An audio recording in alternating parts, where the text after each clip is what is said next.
La technique a toujours été un élément indissociable de la pratique artistique. Évidemment, comment peindre sans peinture, gribouiller sans papier, saisir des instants fugaces sans photographie. Ainsi, l'histoire de l'art a été influencée par l'évolution et l'innovation des techniques. Nous allons donc voir comment les innovations techniques ont pu influencer le monde de l'art. Plus particulièrement, nous allons nous intéresser à l'Europe dans la deuxième moitié du XIXe siècle. C'est un siècle particulièrement marqué par le changement et le progrès technique.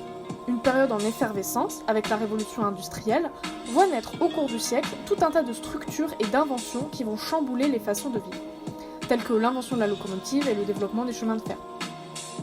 Mais une invention, en apparence anodine, va avoir un impact très important dans le monde de l'art, celle du tube de peinture métallique, par l'américain John Gough Rand en 1841.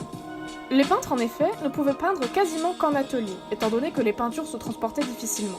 Elles étaient contenues dans des fioles en verre ou dans des vessies de porc, très fragiles et qui ne conservaient pas bien les peintures. Grâce à cette invention, la peinture est alors transportable à l'extérieur, ce qui donne beaucoup d'autonomie aux artistes. Elle a d'ailleurs un rôle déterminant pour les développements de la peinture impressionniste. L'impressionnisme, qu'est-ce que c'est ? C'est un mouvement qui se développe à partir de 1873 suite à l'exposition du tableau de Monet « Impression au soleil levant », tellement marquant qu'il en donna son nom au mouvement.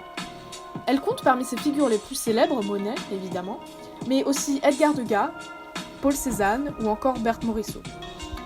Les artistes impressionnistes font état de la vibration colorée du monde par la lumière et ont pour principaux sujets le monde contemporain bourgeois et les loisirs, souvent en plein air.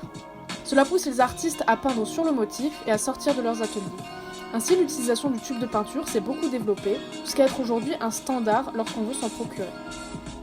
Ce mouvement va également être influencé par l'apparition de la photographie à partir de 1824, avec la toute première photo prise par Nicéphore Niepce. La mise au point du daguerréotype, en 1838, par Louis Daguerre, permet de diffuser plus largement ce procédé.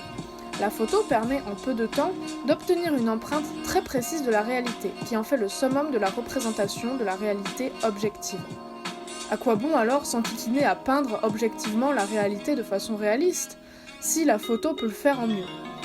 Ainsi, cela encourage les peintres à développer une peinture basée sur la représentation subjective du monde, une des principales caractéristiques de l'impressionnisme. Mais les artistes s'intéressent aussi beaucoup à la photographie, d'abord comme outil permettant d'avoir des références plus accessibles et justes. Par exemple, les chronophotographies initiées par Muybridge permettent aux artistes de composer des cadres avec des postures plus naturelles. Mais les artistes vont également développer cet outil comme un médium artistique à part entière, si bien que le mouvement pictorialiste voit le jour pour faire valoir la portée artistique de cette technique. Par la suite, la photo et ses spécificités ont joué un grand rôle dans d'autres mouvements comme le futurisme, le dadaïsme, voire même le land art, et encore beaucoup d'autres.